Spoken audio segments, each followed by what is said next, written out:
Quero uma salva de palmas aqui ao candidato e ao seu vice. Agradecendo, Roberto, em nome da direção, chamar aqui o professor Albani Severo, mas desde já agradecer a disposição de vocês de vir aqui, mais uma vez, dialogar conosco, dentro de uma sabatina. Gostaria de convidar aqui o presidente do SPPEMA, o professor Albani Severo, para fazer uma saudação inicial. Boa tarde, mais uma vez, colegas presentes. É importante destacar, né, que dia letivo, normal, a maioria dos colegas que, inclusive, manifestaram o pedido de fazer uma transmissão ao vivo, como o Jorge já informou no nosso primeiro encontro, nós tivemos que não fazer a transmissão para não favorecer nenhum candidato, certo? Então, infelizmente, os colegas que estão mandando mensagem aí, perguntando se vai ser transmitido, foi um momento exclusivamente presencial. Depois a gente vai, por óbvio, disponibilizar os 2 vídeos também para os colegas, porque não puderam deixar de ministrar suas aulas e queriam estar aqui conosco. No mais, agradecer mais uma vez, estar comparecendo aqui no sindicato, dessa vez para dialogar um pouco mais e assinar a carta de compromisso, reafirmar o compromisso, quanto à assinatura da carta, dialogar um pouco sobre as questões que nós levantamos e as questões que o público poderá fazer, certo? Obrigado. Obrigado, professor Albani. Neste momento, o candidato Luiz Roberto, eu vou passar às suas mãos a regra da sabatina. Vou dar aí 5 minutinhos para você dar uma lida no seu vice. Começar a contar, por favor, 5 minutinhos para que o candidato possa dar uma lida rápida. Aí vamos ler junto. Podemos ler junto.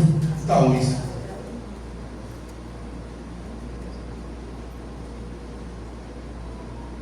Pronto, você dá uma lida aí. Então, dê uma lida com calma, você está recebendo agora. Então, vamos dar 5 minutinhos para ele dar uma lida rápida. 5 minutinhos. É o tempo.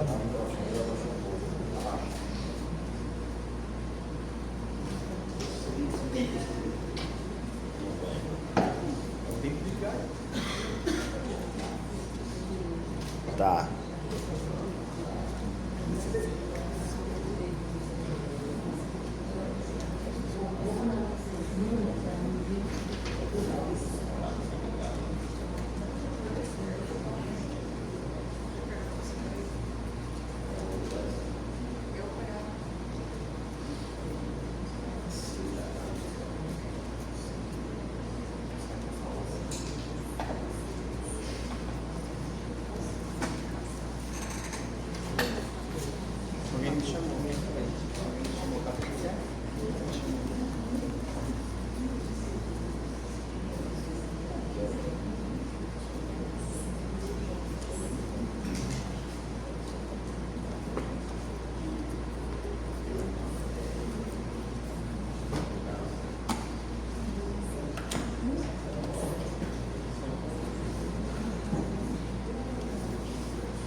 Pronto, candidato. Só esclarecendo mais uma vez. Ele tem mais tempo ainda. Não, você já só para dar uma lida junto com ele agora. Pode agradecer. Candidato Luiz Roberto, Fabiano. Só reforçando aqui a fala do professor Albani Severo. A transmissão não está sendo feita transmissão ao vivo, porque se a gente fizesse transmissão ao vivo da primeira candidata que veio aqui, daria uma vantagem para que o vídeo pudesse ser assistido e, enfim, não seria tratado com igualdade. Então, estamos apenas registrando esta sabatina. Eu vou ler as regras da sabatina agora junto contigo, até para quem está presente também possa compreender como é que vai funcionar. Então, será um debate corrido, sem intervalo e sem interferência de assessoria. Tá?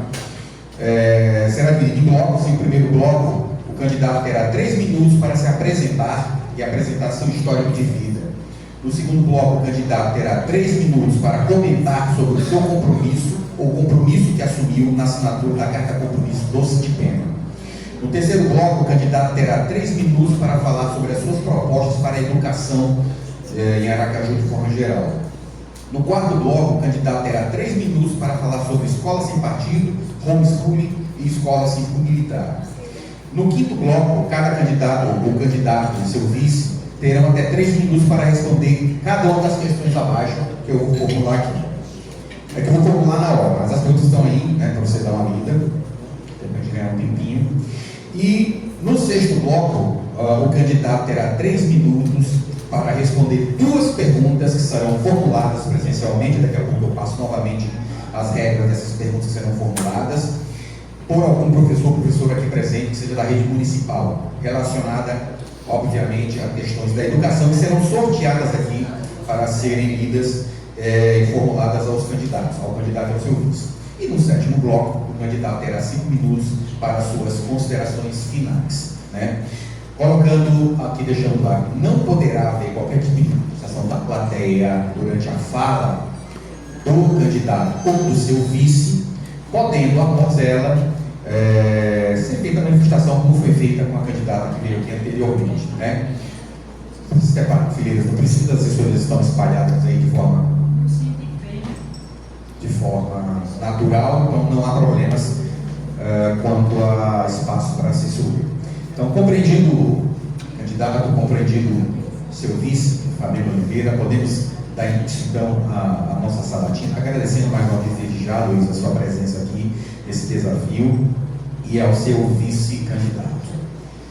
Prontos, preparados? Vamos lá. Candidato, inicialmente nesse primeiro bloco você tem 3 minutos ali, a nossa companheira Rosa estará, acho só um pouquinho para fazer uma pequena microfonia, terá o cronômetro ali para poder você se orientar, né?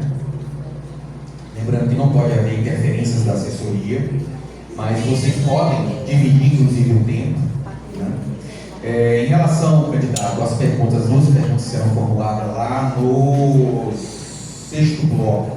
Eu peço a todos e todas que eu já estou informando que as perguntas que estavam na caixa eu já retirei.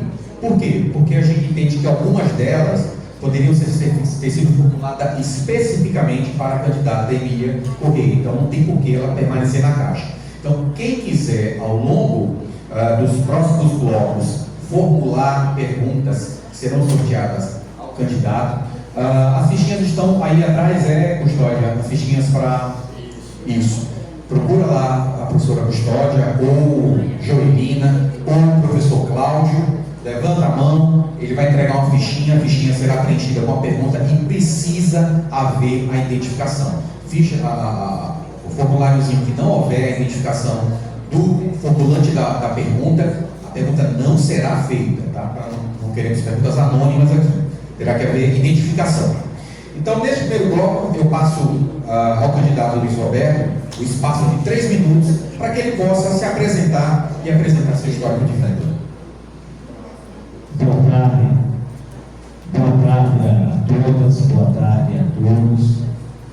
Primeiro, agradecer ao Cinepema por essa oportunidade de estar participando aqui dessa sabatina mista, né, respondendo perguntas que vêm da Carta Compromisso e perguntas também das pessoas que estão presentes aqui no nosso auditório.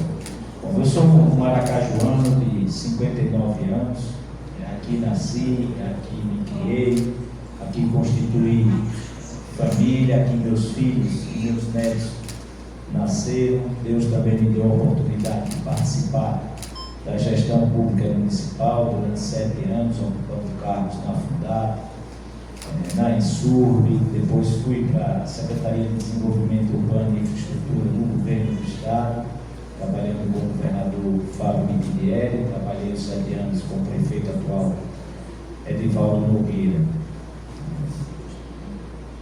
Sou graduado em Direito pela Universidade Federal de Sergipe. Antes de me formar em Direito, fiz Química Industrial durante um determinado período, já empregado do Ministério da Fazenda, depois empregado da Petrobras, e os 2 empregos que eu tive foi através de concurso público.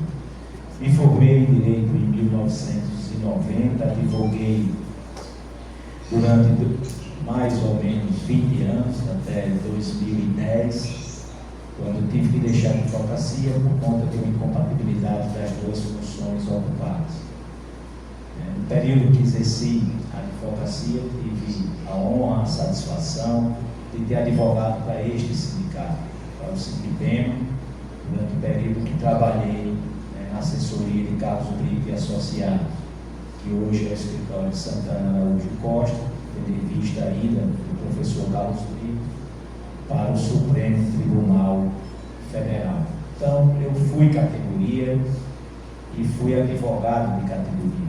Fui categoria enquanto petroleiro e fui advogado não só do Sindipema, mas fui advogado do Sampuma, fui advogado em vários sindicatos ao nível federal, Sindicep, Sinazef, que hoje são os Centros Federais de Ensino, do Sindufes, na Universidade Federal de Sergipe, do Simpef, da Polícia Federal, da ADUFES, da Associação dos Docentes da Universidade Federal de Sergipe. Então, essa é a minha trajetória enquanto profissional, enquanto gestor público aqui no município de Aracaju e no governo do Estado. E agora me apresento como candidato a prefeito de Aracaju, junto com o meu vice, Fabiano Oliveira, que tem uma história no turismo, no entretenimento, seja como secretário, seja como empresário. Muito obrigado, candidato. Nesse segundo bloco, o senhor e o seu vice, se quiserem dividir, podem comentar sobre o compromisso que assumiu, ao assinar aqui a carta de compromisso do tema. Olha, primeiro que essa é a terceira vez nessa campanha que eu compareço aqui ao Sindipema.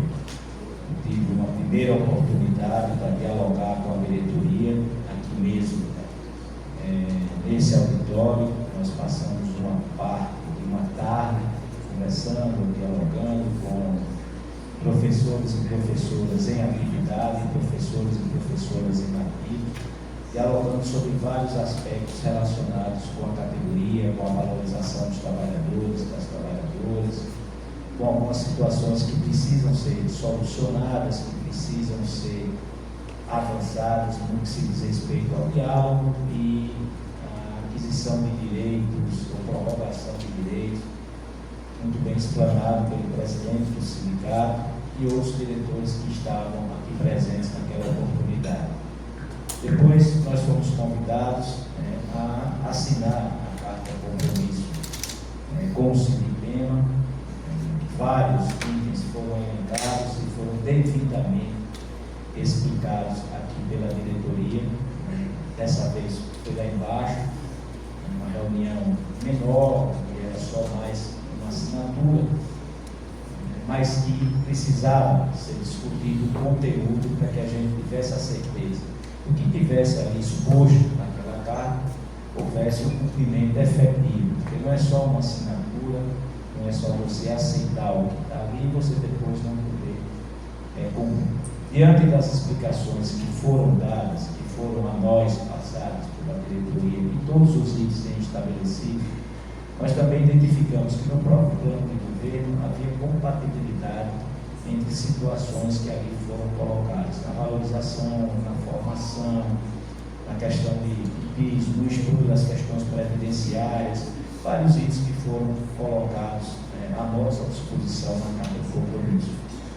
E após essa discussão, após essa leitura, e após assumirmos o compromisso, nós assumimos a carta e não identificamos nenhuma proposta daquela estabelecida pelo próprio Sindipema como representante da categoria que não pudesse ser cumprida durante a nossa gestão à frente da prefeitura. Então eu fico muito tranquilo acerca do documento que foi assinado, que houve a nossa confirmação e a nossa vontade em atender os desejos que foram colocados acerca dessa categoria. Muito obrigado, Luiz. Neste terceiro bloco, você e o seu vice têm 3 minutos para falar sobre as suas propostas para a educação do município de Aracaju. Porque gerou, valendo.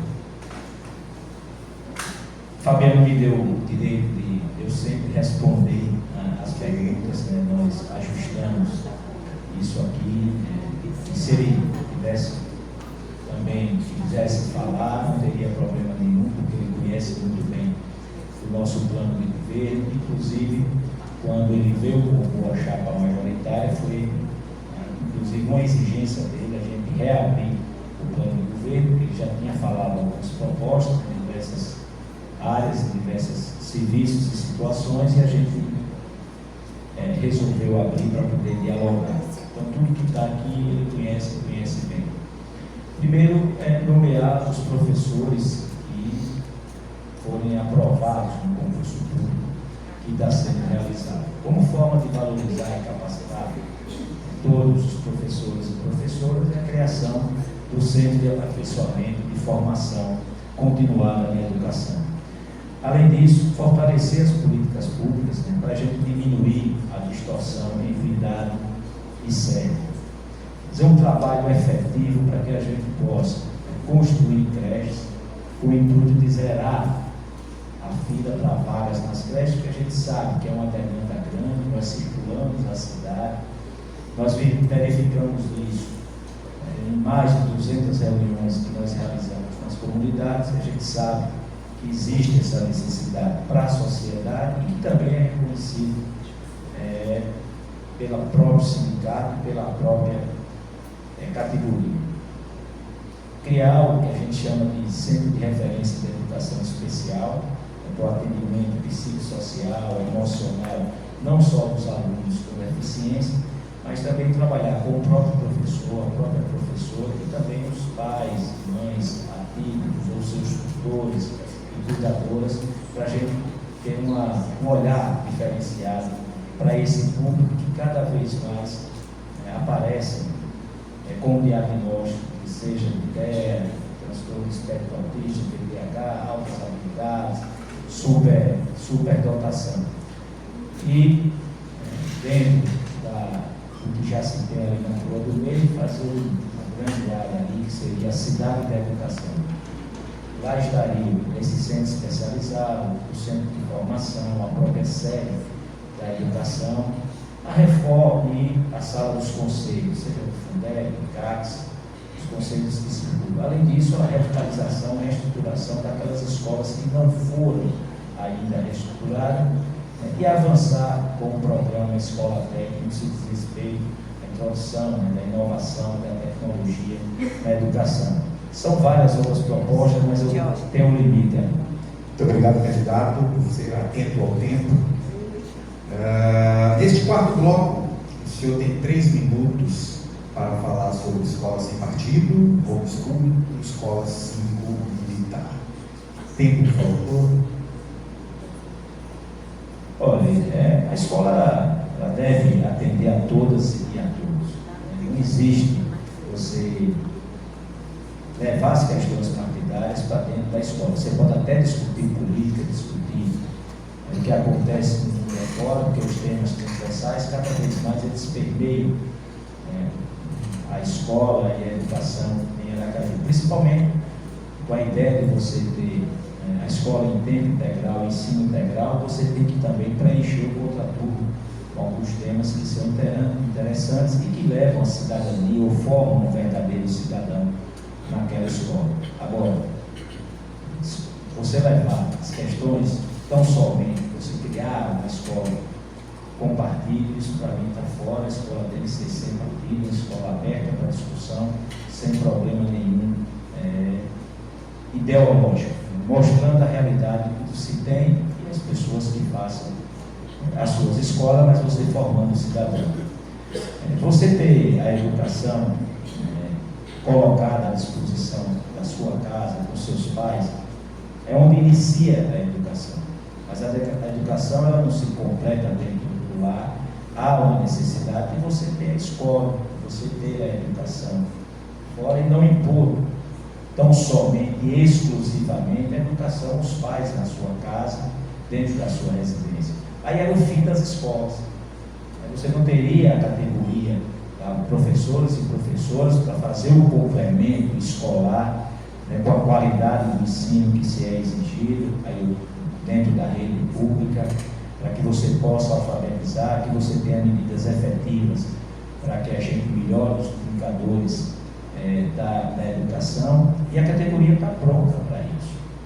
Os professores têm o direito de, enquanto profissionais, trabalharem dentro da educação, e o dever, junto com a gestão pública, de estar alfabetizando, ensinando, transmitindo conhecimento, formando os verdadeiros cidadãos e cidadãs. E a escola cívico-militar é o exemplo da escola sem partido. O fato é você ter regras, o fato é você ter troca de ideias, o fato é você ter respeito, outro fato é você transformar as escolas em escolas cívico-militar. Para isso existem as escolas determinadas que levam essa comissão, a exemplo da SPSEGs, a exemplo da Agulhas Negras e outras escolas que você sabe que o regime é aquele e que é uma preparação para a carreira militar. No ensino comum, não. Você tem a disciplina, você tem o respeito, você tem as contradições, você tem as divergências, mas não transformar o nosso ensino dessa forma. Muito obrigado, candidato. Agora, neste quinto bloco, o senhor terá 3 minutos para responder as questões que eu vou formular aqui, começando pela primeira, né? Diante da falta de vagas na rede municipal de ensino, principalmente na educação infantil no nosso município, muitas crianças ficam sem acesso a creches e pré-escolas, prejudicando seu desenvolvimento. Qual é o plano do senhor candidato para garantir a universalização do acesso e a permanência dessas crianças na educação infantil, e quais medidas práticas o senhor pretende adotar para aumentar a oferta de vagas, especialmente nas áreas mais carentes da nossa cidade? Bom, eu acredito muito no acesso e na retenção. Você chegar na escola e você permanecer na escola. O acesso você dá através das matrículas. Hoje nós temos aí aproximadamente mais de 32 mil crianças e adolescentes matriculados na nossa rede. E tem até uma oferta de vagas maior do que essa, quando você pega a creche, quando você pega a pré-escola, ensino fundamental inicial, ensino fundamental final. E até um paradoxo, você sobra vagas em algumas séries e você tem um problema de vagas na creche. Então, o acesso, fora a fila de creche, você precisa construir mais escolas, e nós fizemos um levantamento há um déficit maior no 17 de março, no Santa Maria, no Bugio, no Japãozinho, na Olaria, na Soledade, Siqueira Campos, Santos Dumont e na região ali da zona de expansão, Mosqueiro, Areia Branca.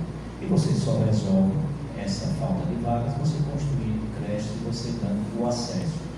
E a permanência é você construir ambientes cada vez mais favoráveis à retenção. É você reestruturar, revitalizar, ambientalizar, que a gente chama da arquitetura voltada para a educação.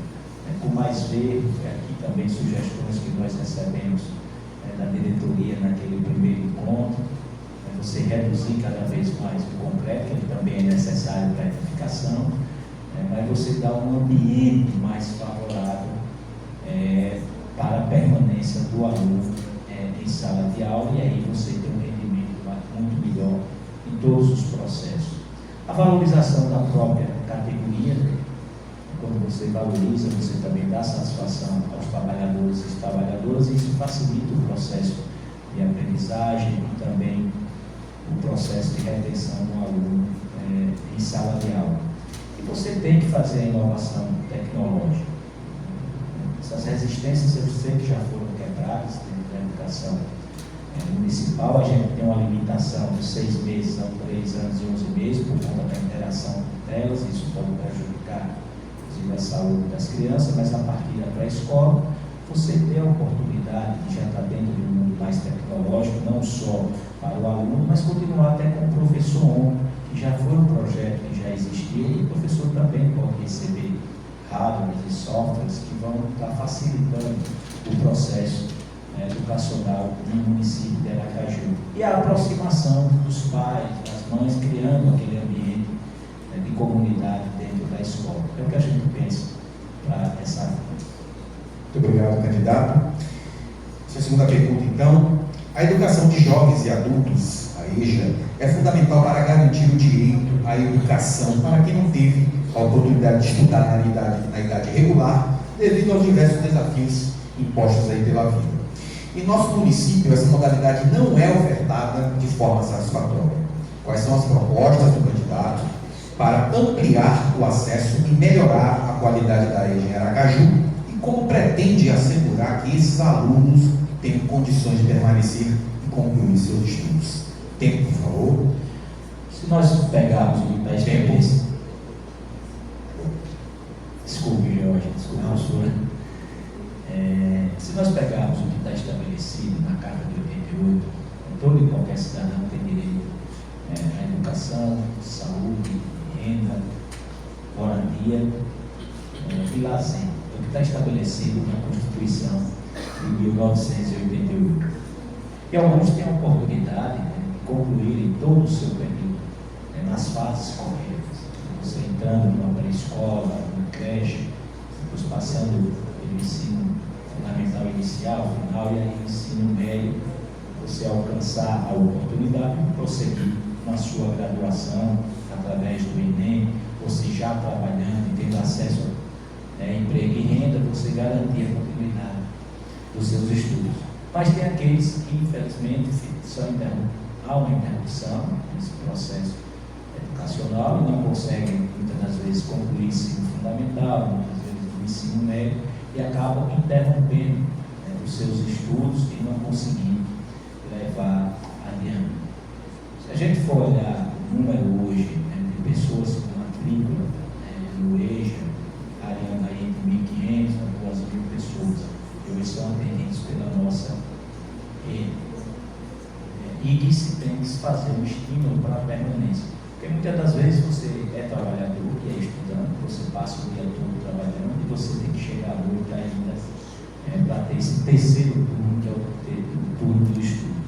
E eu me lembro que alguns projetos muito interessantes, que era o Novo Brasil, que era um projeto de alfabetização, ele levava o Novo Brasil para dentro das comunidades justamente para facilitar esse acesso e esse diálogo com a comunidade, com o aluno que estava ali. Era um projeto só de alfabetização. O EJA vai mais à frente do que isso. A ideia é que a gente incentive, a gente dê mais oportunidades ao EJA, e também tem uma ideia, está aqui no nosso plano de governo, que a gente crie uma bolsa EJA, que é um auxílio financeiro, para que a gente consiga a permanência maior desses jovens e adultos, para que eles possam assim concluir os seus estudos e alcançar mais dignidade e também ter acesso a outras categorias de emprego e oportunidade de geração de emprego e renda dentro da formalidade. E também, em algum momento, esses alunos, após concluírem, você passar para outro tipo de formação, uma formação muito mais visando o trabalho, uma formação técnica, dentro dos organismos municipais, que é a Fundap e o que a gente tem preparado para o empreendedorismo dentro do nosso plano de governo. Muito obrigado, candidato. Terceira pergunta. Como o senhor pretende cumprir a lei do piso salarial do magistério, contemplando professores da ativa e aposentados, já que em nosso município criaram a gratificação especial de atividade, a GEA, excluindo aposentados e aposentadas? 3 minutos.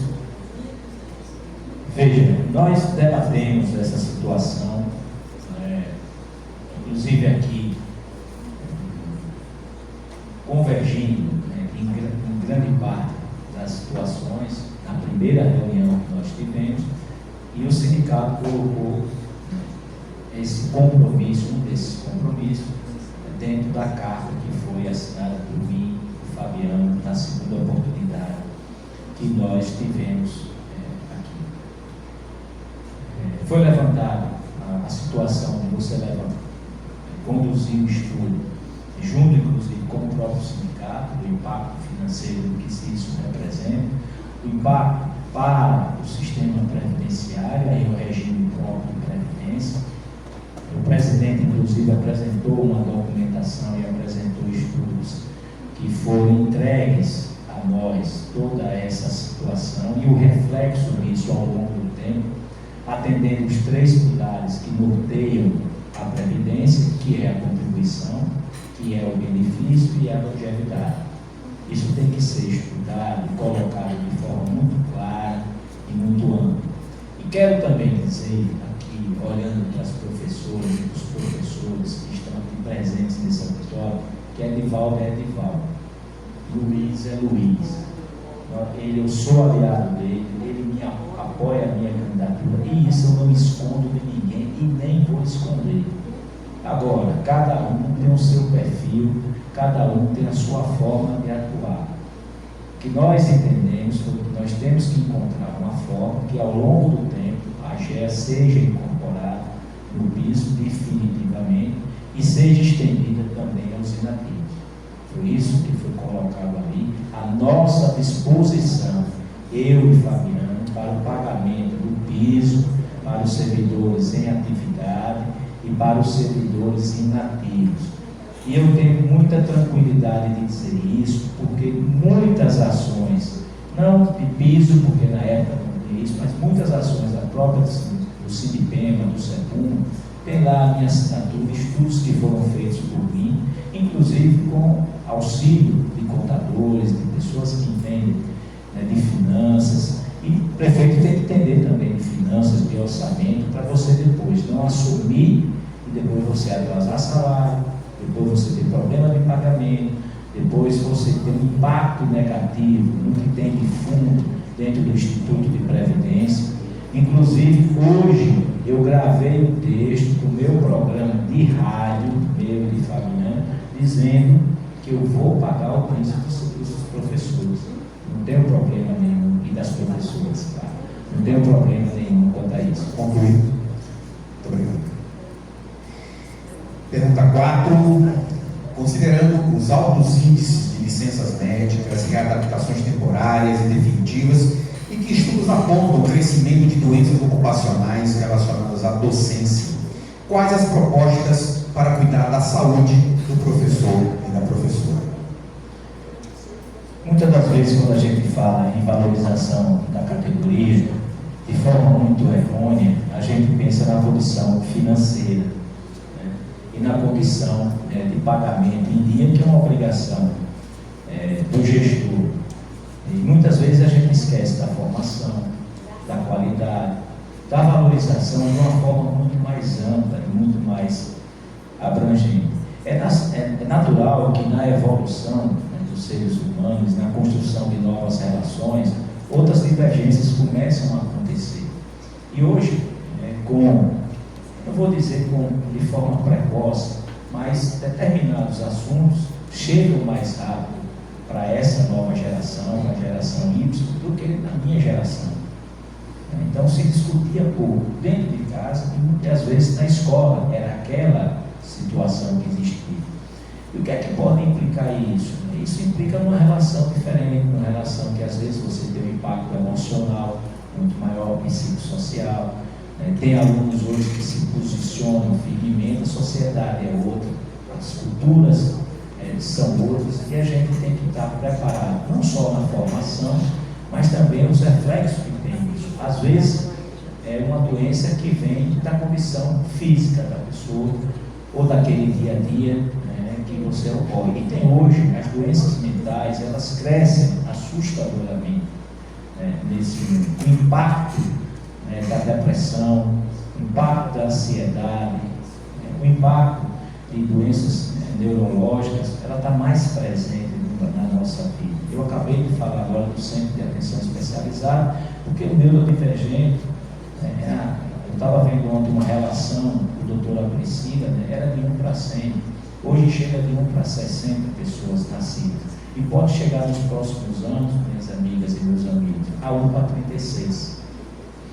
Então vocês vejam qual é o impacto que isso vai ter até na própria educação, que você vai ter que ter mais cuidador, você vai ter que ter mais aluno preparado, e isso acaba desgastando. Então a proposta é a gente trabalhar o aspecto de saúde, como deve ser trabalhado, usando os organismos que nós já dispomos dentro do município de Aracaju e criar uma estrutura que consiga avaliar a saúde permanente dos trabalhadores e das trabalhadoras. E ter esse cuidado, esse olhar diferenciado para essa categoria que é tão importante para o desenvolvimento, para a cultura, para a cidadania, para o conhecimento dentro de uma cidade, e uma cidade como essa, que é Aracaju, que é a capital de todos. Muito obrigado, Luiz. Quinta pergunta. Nós temos em torno de 80 escolas na rede pública municipal de Aracaju e sabemos que muitas delas enfrentam sérios problemas de infraestrutura, com salas de aulas inadequadas, quentes, falta de mobiliário, materiais e condições de trabalho precárias para professores e professoras, alunos e demais servidores. Qual é a proposta concreta do senhor candidato para garantir a reforma e a manutenção das escolas, além de melhorar as condições de trabalho dos profissionais da educação, sem que os educandos sejam deslocados para lugares distantes da sua comunidade ou fixem aula? Tempo. É a pergunta da mágica, como a gente fazia. Professora, desculpe novamente. Bom, veja, a rede ela tem hoje em torno de 79 escolas. Dessas 79 escolas, nos últimos 8 anos, eu vou calcular nos últimos 6 anos, depois que houve o período da transformação, que foi um período necessário para recuperar vários aspectos do município de Aracaju, diante do que foi o contrato, durante um determinado período, e a gente tinha que recuperar a saúde financeira do município, pagou os 2 salários que estavam atrasados dos servidores, o mês de dezembro e o 13º, as questões envolvendo infraestrutura, nós avançamos nesse período. Dessa rede, 55 já foram revitalizadas e reestruturadas, os modelos que se encontram ali. Então, falta ainda a revitalização e a estruturação de 24 escolas da rede, que no nosso plano nós daremos continuidade. E conversando e dialogando com a própria comunidade, o que está feito, a gente apenas vai dar continuidade ao que vai se fazer. E pode ser implantado novos modelos mais atualizados, modelos que atendam melhor a sustentabilidade, que já deem garantia, inclusive, de equipamentos sustentáveis, no que diz respeito à ambientação, no que diz respeito à energia, no que diz respeito ao reaproveitamento de água. Porque quando eu falo do Aracaju, que se avança com mais sustentabilidade, eu estou pensando em todos os processos que existem na nossa cidade, e não poderia excluir os nossos equipamentos públicos com essa vantagem. E foi algo que foi alertado aqui mesmo nessa casa. E me lembro até quem foi que fez e quem foi que disse. Estou olhando até para ela. Por 2 vezes ela fez a intervenção e ela disse: Luiz, rebotou muito cimento, tem que ter mais acessibilidade, tem que ter cuidado, inclusive retiraram árvores, denominou aqui a escola, e foi feito.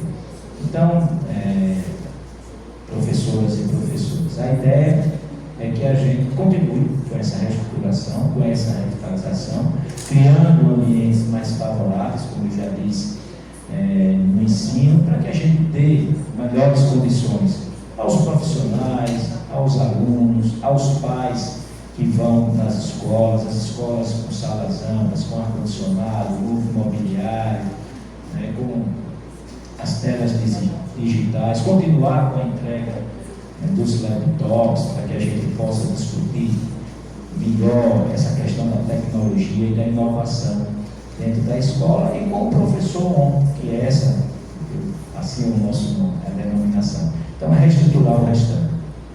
Muito obrigado, candidato. 6ª pergunta. A preservação da saúde financeira do município e a manutenção da previdência própria são questões essenciais para o futuro dos servidores. Nós temos 2 fundos do Aracaju Previdência Financeiro, que é deficitário, e o previdenciário. Quais são as suas propostas para garantir a sustentabilidade da previdência própria municipal, evitar déficits e assegurar que os servidores tenham seus direitos garantidos no prazo? Bom, Primeiro é preservar a saúde financeira do próprio município.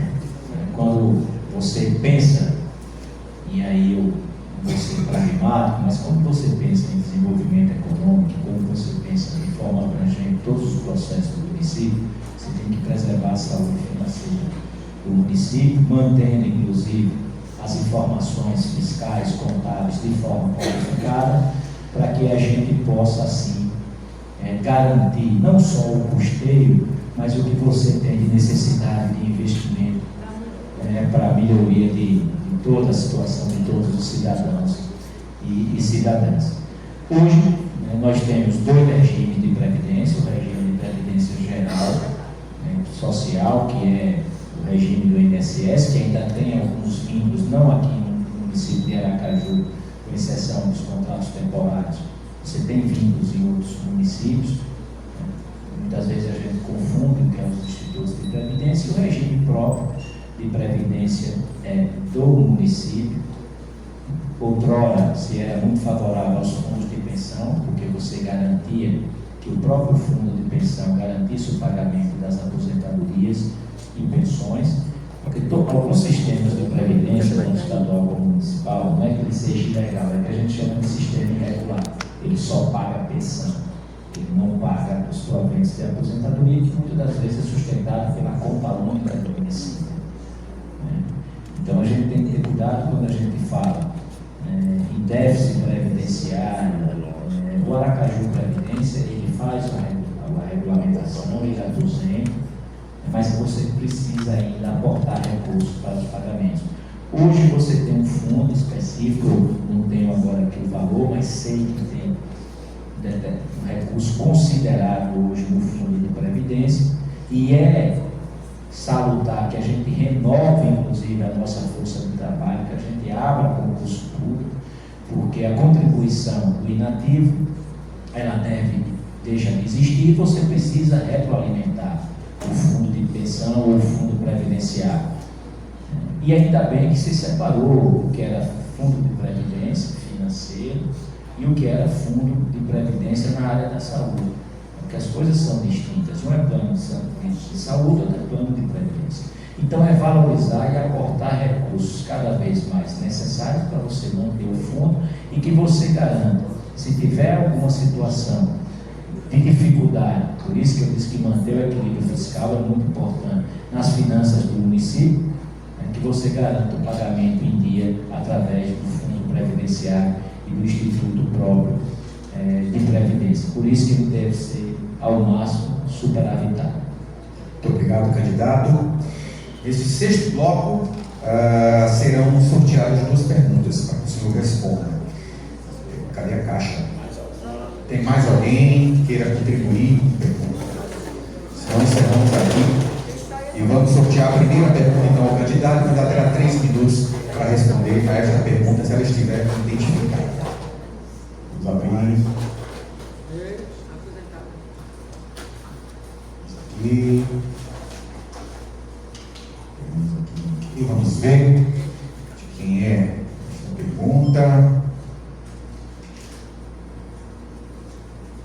A pergunta é da professora Kátia. A gestão atual, o prefeito Edivaldo Nogueira nunca dialogou com a categoria e com o Sindipema. Essa mesma gestão apoia a sua candidatura. Caso seja eleito, dialogará com o magistério e pagará o piso, coisa que Edivaldo Nogueira nunca fez. 3 minutos para o senhor responder.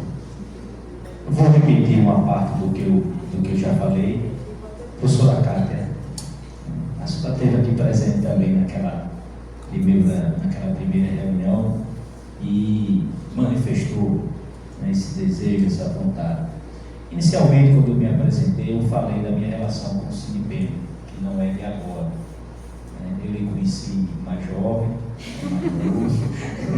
tinha mais cabelo. Tinha mais cabelo, foi ela que disse, não foi? Fui eu. Mas é uma relação de muita profissional, claro, uma relação muito aberta, muito ética, e que eu aprendi a dialogar com esses sindicatos. Não era só porque porque eu era advogado, era porque eu participava ativamente de todas as ações. Inclusive, participei da comissão quando se avaliava, né, o acúmulo de cargos. A gente ficava dentro da secretaria, dentro da comissão, discutindo as condições de você ter acumular 2 cargos, inclusive o cargo técnico e de professor. Então, o diálogo é algo, professora Cátia, que já existe dentro de mim. Foi assim que eu pautei toda a minha vida e toda a carreira. Foi assim que eu formei equipes enquanto líder, conversando, dialogando, para que as pessoas comprassem a ideia de crescimento, de resultado, de entrega, de vontade e de desejo. Aqui poucos me conhecem, tem pessoas aqui que possam estar até me vendo pela primeira vez no contato presencial, muitos me viram pela televisão. Eu já disse aqui no início que eu não nego o apoio, mas também disse a vocês que Edivaldo é Edivaldo, Luiz é Luiz, e cada um tem o seu perfil, o seu jeito de trabalhar. Se eu fosse fechado ao diálogo, eu não vinha nem aqui para essa sabatina. Eu não vinha nem aqui na diretoria conversar e dialogar, porque eu me lembro justamente, o primeiro impacto que eu tive foi quando eu entrei aqui, uma pessoa disse assim: candidato de Edivaldo dificilmente tem nosso apoio. Eu podia ter voltado. Foi assim que eu fui recebido. Hoje não. Naquele dia. Eu disse: não tem problema nenhum, eu continuo sendo candidato de Edivaldo, mas me dê a oportunidade de mostrar quem é Luiz. Foi isso que eu pedi. E aí eu sentei, conversei, dialoguei, porque a gente tem que estar aberto para as críticas. Ou você só quer viver de elogio? Você só quer viver do sorriso? E em algum momento, inclusive, nós vamos divergir na gestão. Isso é natural. Agora, o diálogo vai ser permanente e eu vou pagar o piso da categoria. Eu acabei de dizer isso aqui.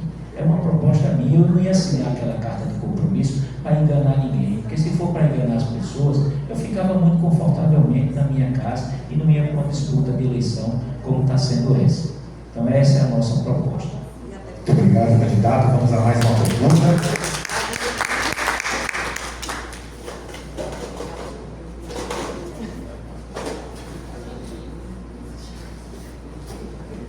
Mais uma perguntinha.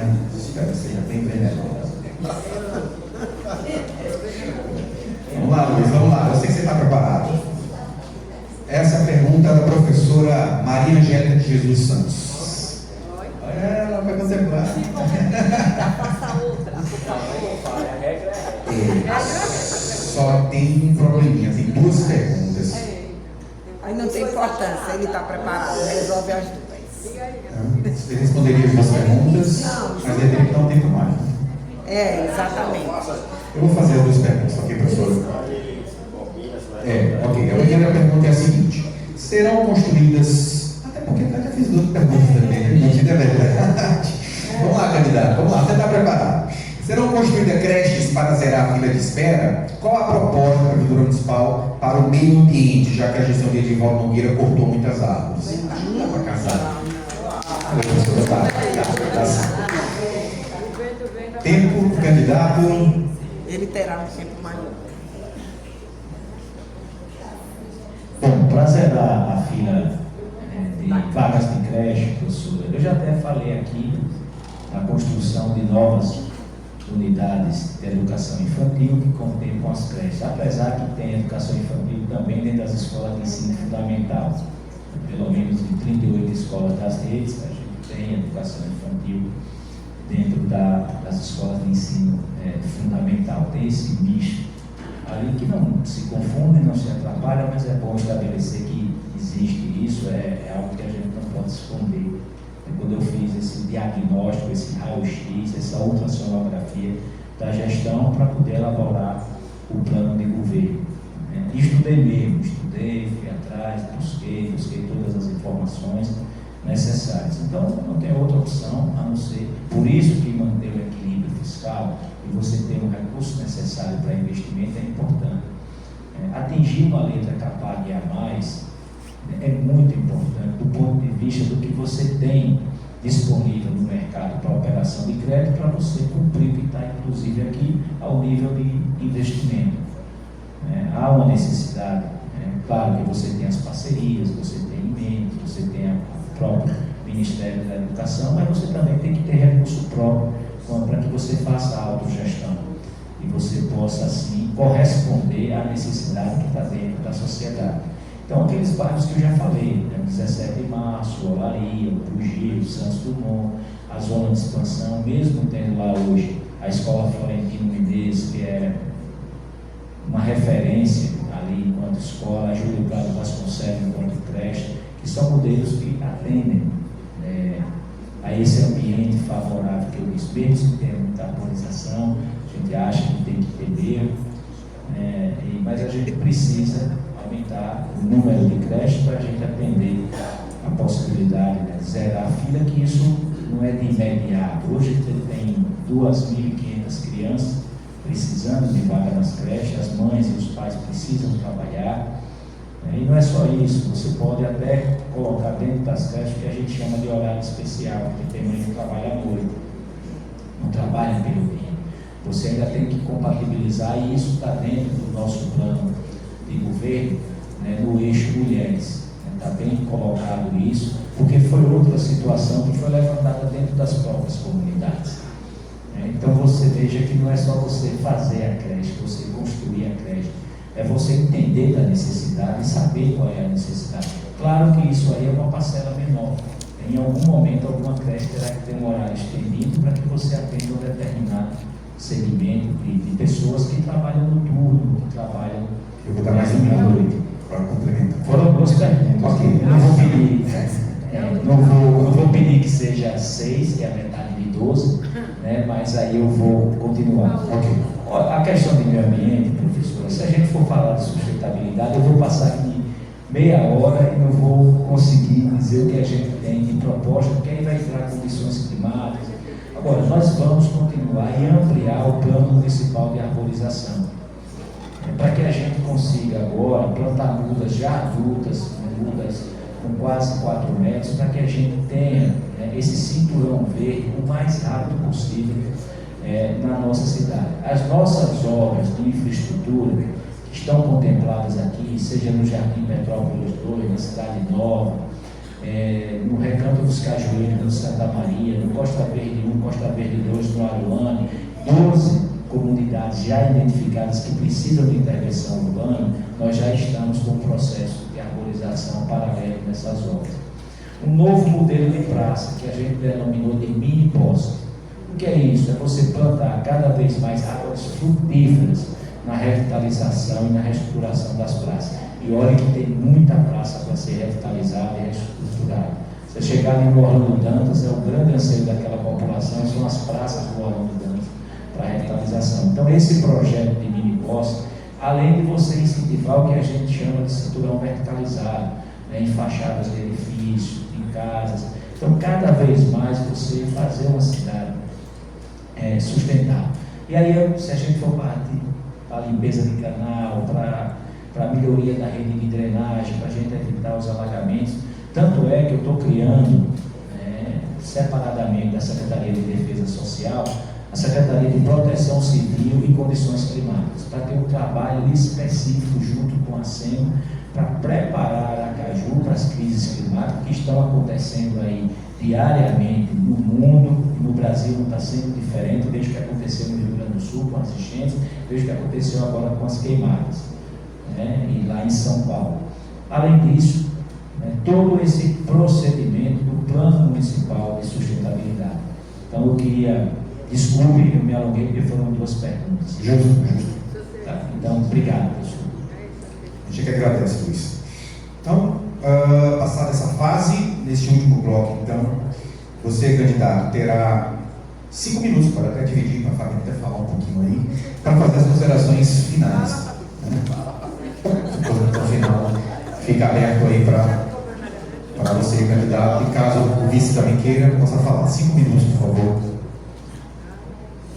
Primeiro, eu quero agradecer a todas as professoras, todos os professores, por ter nos dado essa oportunidade de estar aqui dialogando frente a frente com vocês, num processo de comunicação direta, comunicação face a face, que inclusive foi objeto de uma das minhas pós-graduações, quando eu estudei na USP, na Fundação Instituto de Administração, na FIA, com trabalho final foi comunicação direta.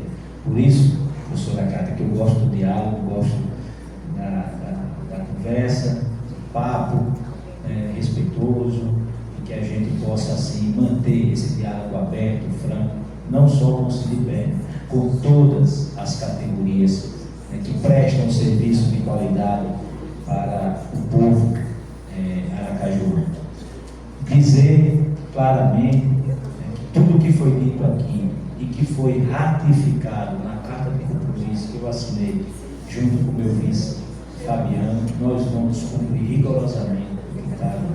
Além disso, presidente, e dirigindo aí agora para você, a gente precisa não só do diálogo, mas a gente precisa sentar junto para construir junto, porque é assim que eu fui formado politicamente, pela construção coletiva. Não adianta eu pensar que o gestor é o dono da verdade e a ele cabe os destinos da cidade, porque eu tenho uma sociedade para atender, eu tenho categorias para atender. Você tem um estudo de impacto na nossa previdência, você ficou de apresentar, isso já está discutido, inclusive, em órgãos de controle externo, você me entregou a documentação, e não pensem que eu levei para casa e engavetei, não. Eu fui estudar, eu fui analisar, porque todo insumo sempre é bem-vindo, para que a gente não pense que nós temos a verdade absoluta. E essa é uma responsabilidade dos gestores. É isso que eu penso, se assim Deus permitir, o povo de Aracaju quiser, para a nossa gestão a partir de janeiro de 2025. Então, tudo que foi estabelecido aqui, em valorização da categoria, realização de concurso, nomeação de quem já está em concurso, na melhoria do ambiente de trabalho, no centro especializado de educação, na cidade da educação, lá com o centro de formação permanente, com a bolsa EJA, para que a gente possa reter mais esses alunos que não tiveram condição de concluir o tempo certo, a sua educação, o pagamento da lei do piso, diante do que foi criado da gratificação complementar, dividindo os recursos e a origem dos recursos. Além disso, todo o plano para zerar a fila de creches, o que a gente tem relacionado à valorização abrangente de todos os professores e professoras, inclusive cuidando da saúde dos trabalhadores, o que a gente pode ter de equipe multifuncional do ponto de vista da saúde, para que a gente possa assim estar atendendo aos nossos professores e reduzindo a questão de atestados ou de afastamentos, para que a pessoa se sinta pronta, preparada para estar desempenhando as suas funções.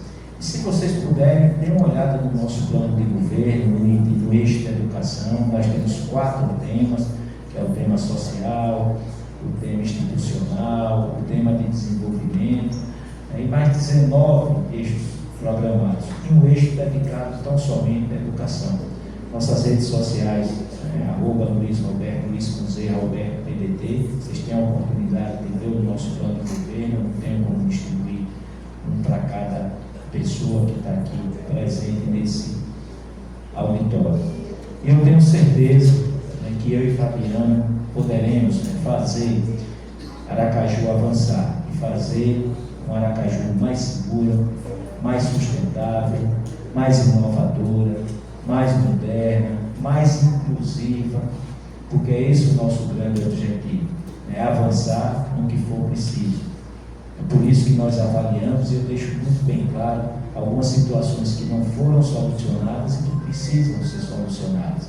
E isso aqui foi fruto de um trabalho intenso, ouvindo as pessoas, ouvindo as comunidades, ouvindo as categorias, tudo que foi necessário para a gente criar um plano de governo que seja execuível e que a gente possa entregar à sociedade aracaju. Obrigado e que Deus nos abençoe sempre. Obrigado, Fabiano.